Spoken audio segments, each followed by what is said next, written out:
Two officials tell Fox News that among the U.S. red lines to Iran included ending all of their uranium enrichment, dismantling all major nuclear facilities, and retrieving their highly enriched uranium. Additionally, the U.S. demanded Iran fully open the Strait of Hormuz without tolls. President Trump has now ordered a blockade of the Strait after the talks failed, while calling out NATO for refusing to assist in the conflict. Well, NATO is shameful. We have to re-examine NATO because they weren't there for us. And let me tell you, and I've said this for 25 years, they weren't there for us, and they won't be there for us. Yeah, Trump also sounded the alarm to other countries in the region, pointing to Iran's regional attacks as proof this isn't just about Israel. They went after 5 countries that were sort of neutral, I guess. I don't know how friendly they were, but they weren't in the line of attack. They dropped on UAE probably 1,800 missiles. They dropped on Saudi Arabia a lot, and they dropped on Qatar a lot. They dropped on Bahrain. They went crazy. And everyone was surprised. Actually, it was good for us because they all joined us immediately, at some point. I mean, they're either going to be petrified or they're going to join. They all joined, and they've been very helpful. Fox News senior correspondent Mike Tobin is live in Tel Aviv. He's got more details on all this. Mike? And Joey, the U.S. Central Command says a naval blockade in the Strait of Hormuz goes into effect in 16 hours. Now, the blockade will involve stopping any ships that come out of Iranian ports or Iranian coastal areas. U.S. ships will not be stopping vessels traveling from non-Iranian ports. The early stages of demining the Strait has begun, and information about a safe path through the Strait will be communicated to commercial mariners. Now, Iran's Revolutionary Guard put out a defiant statement that the Strait of Hormuz is now under their control, and any warship approaching the Strait will be seen as a breach of the ceasefire and will be dealt with strongly. President Trump told Maria Bartiromo details of the naval blockade. We're putting on a complete blockade. We're not going to let Iran make money on selling oil to people that they like and not people that they don't like or whatever it is. It's going to be all or none. The announcement of the blockade came after talks in Pakistan failed to produce an agreement. Vice President J.D. Vance is back on U.S. soil after that marathon 21-hour negotiation. The demands from the U.S. included Iran open the Strait, end funding of violent proxies, Hamas, Hezbollah, and the Houthi rebels. But the big hang-up was getting Iranian negotiators to abandon their nuclear ambitions. We need to see an affirmative commitment that they will not seek a nuclear weapon, and they will not seek the tools that would enable them to quickly achieve a nuclear weapon. That is the core goal of the President of the United States, and that's what we've tried to achieve through these negotiations. The chief negotiator for Iran says the U.S. side failed to win the trust of the Iranian negotiators. Joey, back to you. Mike Tobin, thank you very much. All right, joining us now for tonight's big close-up is former Secretary of State Mike Pompeo. Secretary, thank you so much for joining us. First of all, this list of 6 items that was put out that the Vance team sent to Fox News said this is what that, I guess he called it our final and best offer is. We can go through all of it, but the last one is fully open the Strait of Hormuz, charging no tolls for passage. It's my understanding that we're not clearing all the mines out of the Strait right away, but we are showing commercial ships and partners there is a clear path to take, and we've done that with our own destroyers passing through. We've instituted this blockade that will probably, we know what ships are there. They'll identify certain ships we're looking for, saying you can't pass. It seems to me like none of this takes into account the idea that Iran may fire from shore missiles, rockets, drones, or those speedboats towards any other ships. So is the ceasefire effectively over in the morning, or are we expecting Iran continues to honor it because they don't have many other options? Well, first of all, Joey, thanks for having me on. It's great to be with you all this evening. Look, I don't see the ceasefires being over, but Iran now has a very difficult decision to make. Yeah. It's already had significant resources depleted. It's already found itself in a politically difficult spot with most of its leadership wiped out. But they'll now have the choice to make, right? President Trump has essentially gone for the jugular. He will cut off essentially all revenue that has been flowing into the Iranian regime. And so now they'll have to decide. But imagine that they fire on an American vessel or American escorted vessel that's moving through.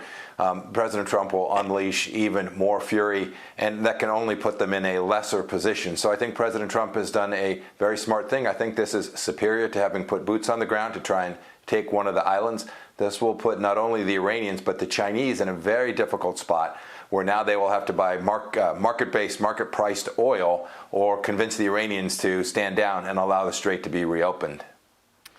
Secretary, President Trump's, disappointment with NATO, I think, has been fairly obvious for the last several weeks. He's been very hard on them, as I believe he should be. But speaking of that, this morning on Fox News Sunday, Congressman Ro Khanna was asked about all of this and asked about our allies and maybe why they're not stepping up more, some of these European nations. And he said, well, because President Trump is sending out mean tweets and threatening to take Greenland. I'm summarizing there, but that was the gist of it. I don't know if you caught it, but I gave a pretty good summary.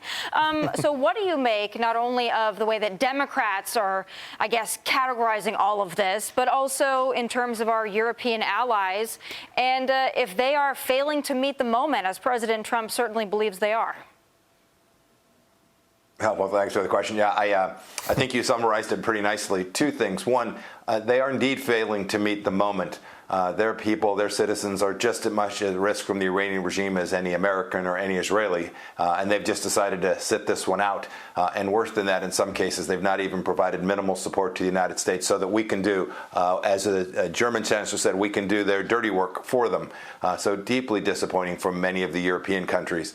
But second, to your point, on the Democrats and frankly some of the media. We saw a statement from a New York Times opinion guy named Thomas Friedman who basically said the quiet part out loud. He said, gosh, I'm not sure who I want to win because frankly Donald Trump's such a bad actor.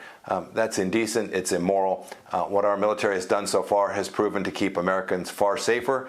And the fact that NATO has not stood alongside us and at least the media hasn't given a fair reporting of what's taken place, I find equally troubling. Secretary Pompeo, I'd like to talk about the other interests. Russia some time ago pulled out a lot of their naval assets, right? They did that for a variety of reasons. But there's also China. Now, it's not just the energy purchases, it's the influence that they have. And there are a lot of questions about China, for example, and what they've been supplying to Iran in the past and what they may or may not be doing now.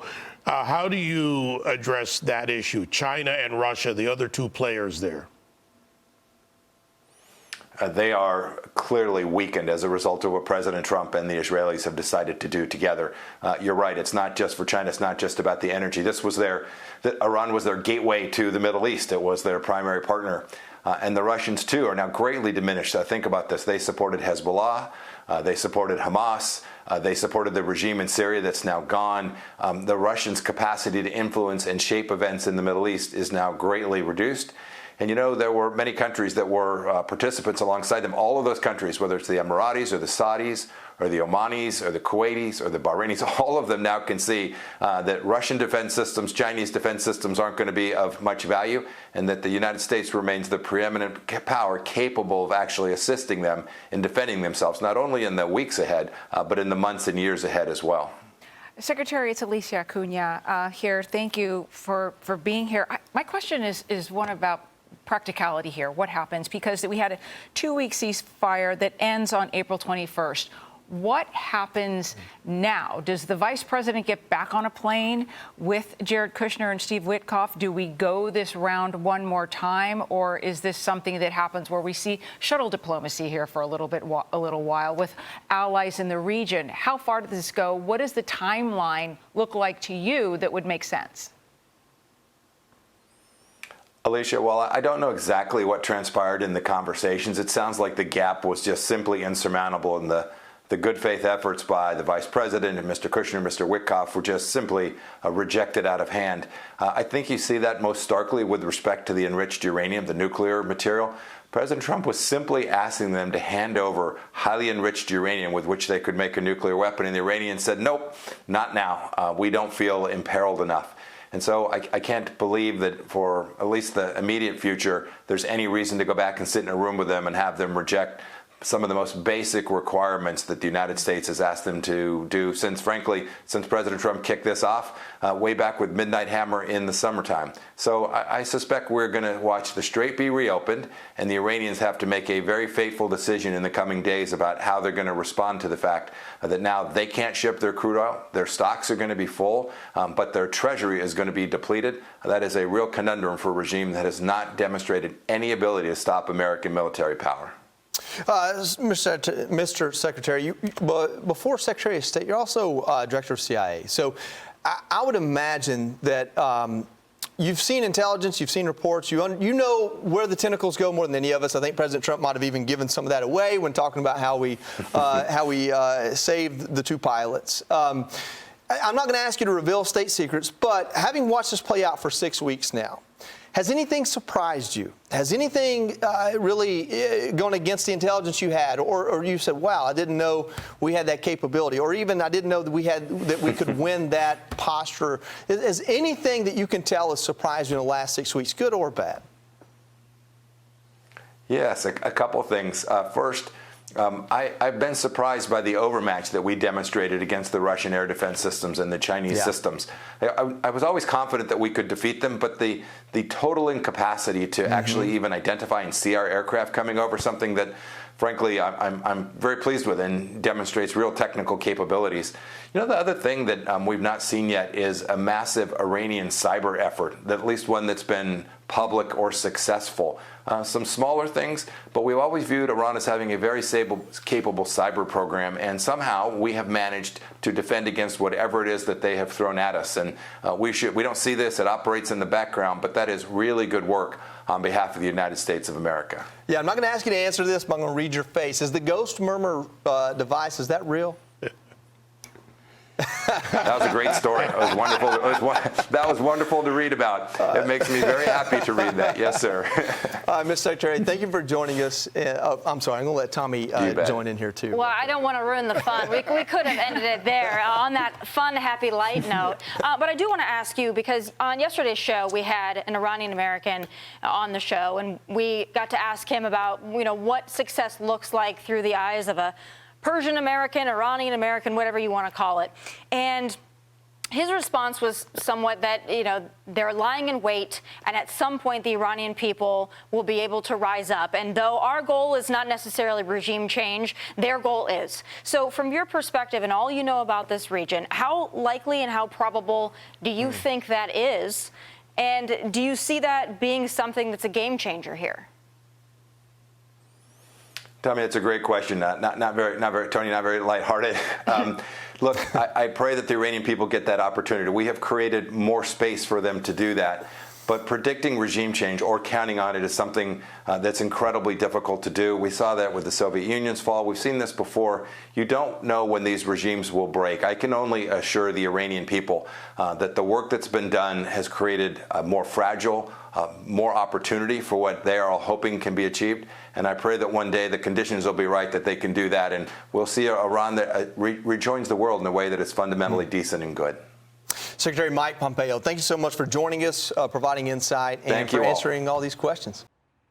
Be sure to like and subscribe for all the Fox News latest on YouTube, and catch full shows streaming now on Fox One.